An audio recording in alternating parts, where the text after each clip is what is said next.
Hello, my name is Jimmy. I'm Tabby. And this is the 2022 Mazda MX-30, the little electric car that could. So we've had this vehicle for the past month. I'm actually returning it tomorrow. And we've driven about 1,000 kilometers in it. And in our 1,000 kilometers, we learned a lot about it. We've taken our son to school, or not daycare. My wife has run a lot of errands in it. This is like her primary car for the past month. And, you know, we want to share our feelings with it. So here it is. All the information you need to know about the MX-30 starting now, I guess. So let's start off with some facts. I have a full review that you can watch whichever corner it pops out from. You can see the full review, how I tested it and whatnot. I had that vehicle for a week and it was pretty good, but month time of driving the vehicle is quite different. So let me go over some specs. Like I said, 143 horsepower, 200 pound-feet of torque. It's more than sufficient of power for most people's needs, and about 160 kilometers of range. Here in Vancouver, which is one of the few areas that it's sold, because you can only you can only buy it, not sell it. You can only buy it in BC, Quebec, as well as California. So that's really it. But here are some things that we like and didn't like about it. The first thing, we like how it drives and rides. Yeah, Mazda always has this feeling about them. The way that they drive and just the suspension tuning of it, it's always really good. It's sporty, but it's not like too sporty where it's uncomfortable.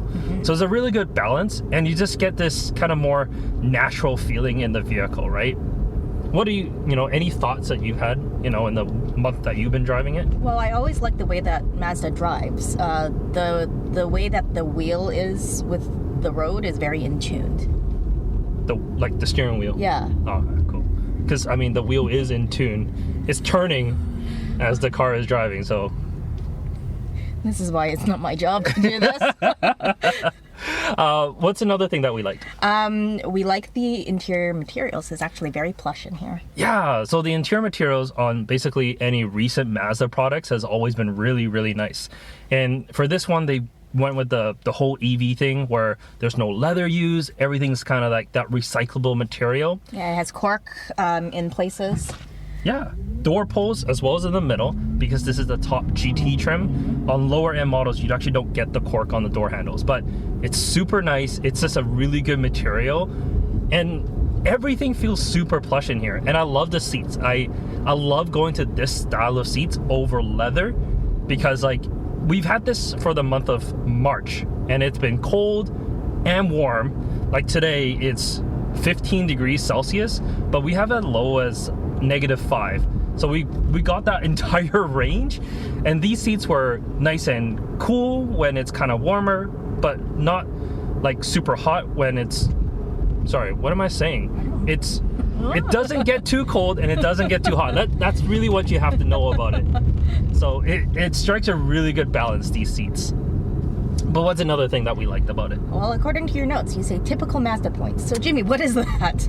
Typical Mazda points. So it drives like a Mazda should, like I said, at point 1. But it feels like a Mazda inside. Like everything is intuitive to use. Like the infotainment, it's this knob in the center, but once you get used to it a little bit, it's super intuitive. Oh, I really like the infotainment system. This infotainment? Well, I really like the center cluster. Everything in the middle right here. Everything in the middle works really well. It's simple and it just works. Like climate control, when I had it for a week, I was like, I don't know. It seemed like a little bit of a pain to go with this kind of digital screen comparing to the other Mazda models, which has more physical buttons. But I actually don't mind it because there's enough physical buttons that's off to the side to make it easy. And you're not a techie type person. Your go-to vehicle is a 2010 Honda CR-V, and you can jump in here and it's fantastic. It's very easy to use. Yeah. And don't get me wrong. There are vehicles out there that have big screens. They look really, really cool. but they take a little bit of time to get used to. This, I mean, for most people anyways, you wouldn't have to. It's easy to use out of the box. Yeah. But we have some kind of not so great things about it, right? Yeah, just a few points. Yeah. So what's number 1 point? Well, number 1 point, rear visibility and blind spot visibility, which is similar. Similar, yeah. Do you want to explain that a little bit? Because you were driving it and you pointed that out. Yeah, well, we have this large car seat right here for our son. So when it's installed like this, I lose a blind spot. I can't see anything out of the right side blind spot, really. Yeah, it's just a little bit harder to see. Like, you have visibility from, like, well, everything on the left side up to, like, 90 degrees to your right. And then there's blind between that and the rear window. It's not the greatest. However, we get gigantic side mirrors. Yep. And the blind spot monitoring works really well. Mm-hmm. So between the large mirrors as well as the blind spot monitoring, I think it's fine. Like, we're able to see everything that we need. We don't really have much troubles, right? No. But what's another thing? The rear access. So the way that the door is designed, the seatbelt's attached to the rear doors. So if you're letting passengers out while you're still in the front seats, you'll have to undo your seatbelts before they can climb out. Yeah, I mean, it's a little thing. It depends on, kind of how you're using the vehicle.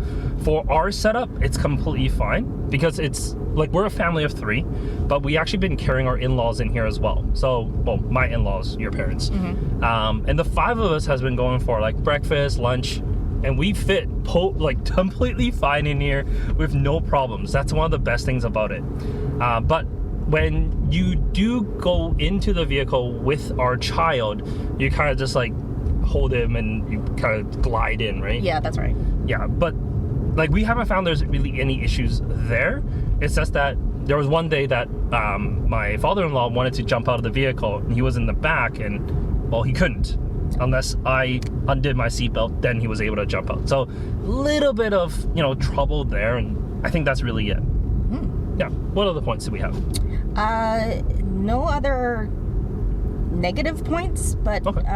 Have we talked about the range? A little bit. Yeah. I said, it goes 160 kilometers.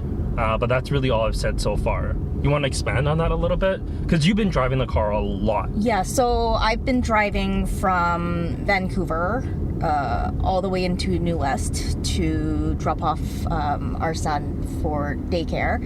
And I've been running a lot of errands, Richmond, North Vancouver and such like that. But I've never had any range anxiety in this vehicle.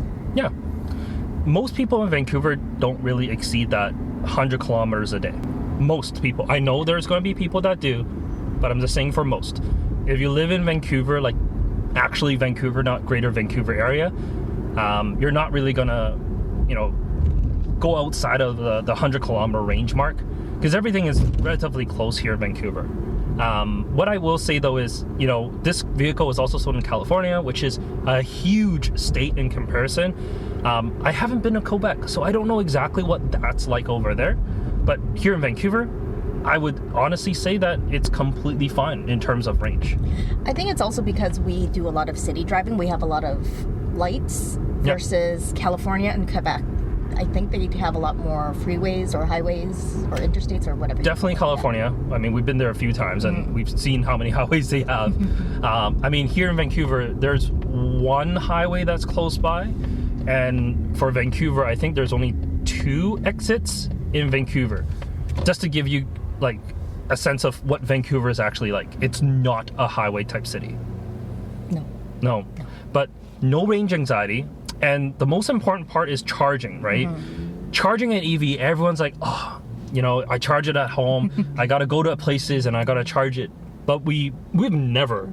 We've never taken the car to one of those fast charging stations while we've had this car. Yeah. I think we've only charged it ever at home overnight, and it filled up completely fine. Yeah.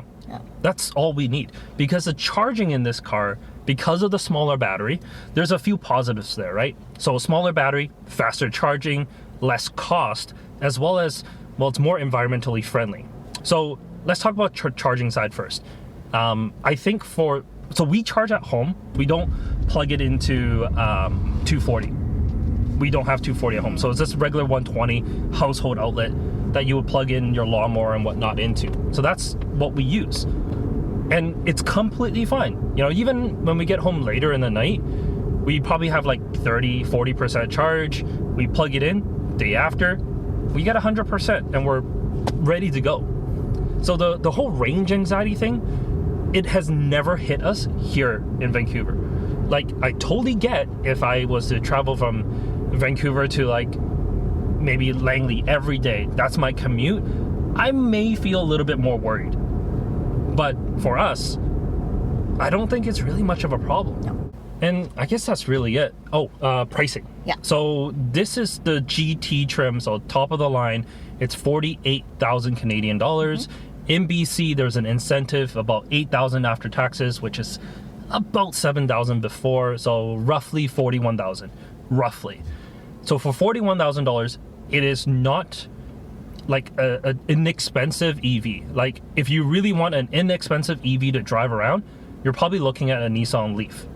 But Mazda puts this a little bit of a higher tier. So to compare it to like the Mini Cooper, as well as the BMW i3, both of which actually has longer range, totally understand, but this has that Mazda character that others don't have. Now, don't get me wrong, the i3 as well as the Mini drives really, really well for itself, but this is actually kind of quirky on itself, and I mean, there's a lot to love here. Like, we really, really like this car. So much so that I actually called a local Mazda dealership to see how much it'll be to lease one for 4 years. I think it was like $650. 658, so yeah. Yeah, I'm sure I can knock $8 off. I mean, once again, not the most inexpensive vehicle. $650 is not nothing, but you know, if I compare this to something that has more range, let's say the Ioniq 5, which we recently drove, as well as the Tesla Model Y, this has a little bit more of that character to it, which we like, and it's the right size. Yeah. The Tesla as well as the Ioniq 5, they're quite large. Nothing wrong with a larger vehicle, but you know, we don't need that big of a vehicle. Surprisingly. Yeah, we're very happy with this. We've taken our son in here. Like I said, all 5 of us fit in this car. We've gone to breakfast, lunch, and dinner in this. We have stroller in the back, and it fits everything that we need. That's the most important thing, right? It is, yeah. But yeah, I think that's really it. Let's cut this video here. I think it's getting a little long. If you have any questions about it or anything like that, let me know in the comment section, and I'll be happy to answer there. Thank you, everyone. Bye.